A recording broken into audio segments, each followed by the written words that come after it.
Hey guys, James here, and today I'm going to give you 5 tips which I think will help you improve your aim and skill in just about any shooter.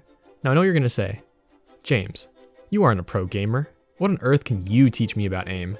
And the truth is, you're absolutely correct in asking that. I am, by my own estimation, a very average gamer skill-wise, and so it doesn't make sense for me to teach others, right? Oh, but quite contraire, my friend. As someone who didn't really come from an FPS background and only in the last few years started to develop my aim and muscle memory, I've noticed large improvements in my game across multiple FPS games, whether it be Apex, COD, Valorant, or whatever game you might be playing. So that's why I wanted to give a noob's perspective to other noobs on 5 super simple things which helped me improve my aim and get better at FPS games. A few things before I begin.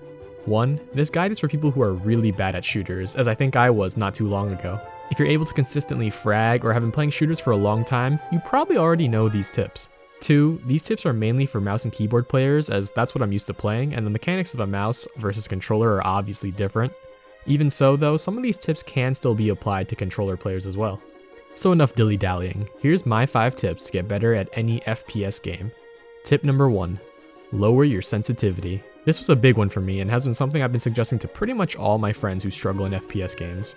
Early on, I was under the impression that my sensitivity had to be high so I could do crazy flicks and switch between enemies as fast as possible or do 360 no-scopes. However, I could not have been more wrong. When you watch just about any pro or many streamers, you'll notice that just about all of them play on very low sensitivity settings. So why is this the case?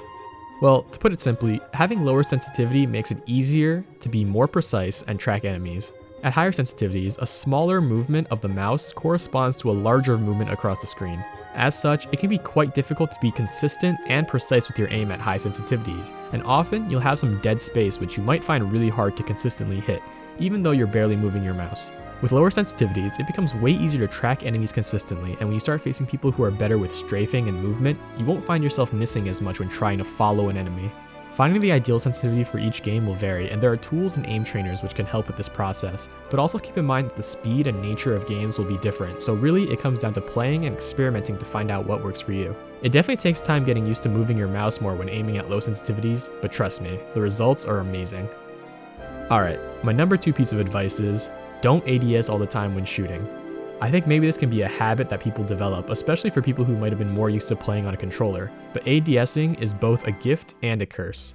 Obviously the mechanics might be a bit different game to game, but generally in most games when you ADS, bullets go more or less exactly where your crosshair is. While on the surface this sounds like exactly what you want, and at longer distances this is what you want, the problem is that if you aren't necessarily pinpoint accurate with your aim, this preciseness can actually cause you to miss way more than if you had let the randomness of the bullets fly. This can make it so you end up missing by a couple of inches, when had you not ADS'd at all, you likely would have hit and killed the guy. Now again, when to ADS will really vary game to game, as the shooting mechanics could be different, and even within a game, this can really vary depending on what gun you're using and at what distance the enemy is. Generally though, if your crosshair without ADSing can fit onto the guy perfectly, then you can likely shoot from that distance without aiming down sights. What I would suggest is, if the game you're playing has a practice mode, try out different guns and just try firing them at a wall or a target, with and without ADSing. Try and take notice of how the bullets fly within the crosshair. Also take notice of how the gun might affect your crosshair, as in most shooters, constant firing will make your crosshair expand and thus increase the potential area bullets go. Getting a good sense of these mechanics will help you better develop your sense of when to ADS and thus help you to become more consistent at killing people. Tip number 3. Practice crosshair placement and aim for the head. One of the biggest habits I had to overcome when I started playing FPS games was keeping my crosshair too low. I think a big thing in improving in shooting games is to make a conscious effort to place your crosshair in better spots and consciously try to aim for the head. So by crosshair placement, I basically mean that you should try and be aware of where you're keeping your crosshair. Try and keep your crosshair at least chest high, if not around head height at all times. Also, try and think of where enemies might be appearing from and keep your crosshair closer to those areas. A huge problem I faced was that oftentimes I would have my mouse aiming at a wall or the floor, which I realize now was absolutely idiotic. Not only would an enemy almost never appear at those walls, but it also made it so I'd have to rely on flicks or larger movements to get to an enemy. While flicks can seem totally badass and satisfying when you land one, the reality is, most pros don't actually rely on flicks. The less you need to move your crosshair the better, as it makes it so you can fire earlier, and assuming your sensitivity is right, it makes it so you don't need to make larger and subsequently less precise hand movements. Be sure to practice keeping your mouse at doorways and potential areas anyone might appear. When you do start fighting, try your best to aim at the head. In the heat of the moment, this can be really difficult, and honestly this is something I need to practice myself, but depending on the game, headshots will usually do at least 40% more damage per hit, and that damage can make all the difference in a fight. This brings me to tip number 4, being patient and practicing trigger discipline. One of the biggest issues I've noticed among lower level players is that the natural instinct when you see an enemy is just to start firing. However, this can often lead to poor results. Being patient with your trigger is super important and often will make the difference in a fight. So by trigger discipline, I mean 2 things. 1, don't fire your gun until you are 100% sure you're going to hit the enemy. Oftentimes, players will fire the second they see an enemy, even though their crosshair might not even be in the right position yet. By waiting that tiny bit of extra time to make sure your crosshair is properly lined up, you can go from whiffing all your bullets to absolutely wrecking an enemy. Make sure your crosshair is on the enemy, and if they try to run away or hide behind cover, be sure to stop firing and let your aim reset.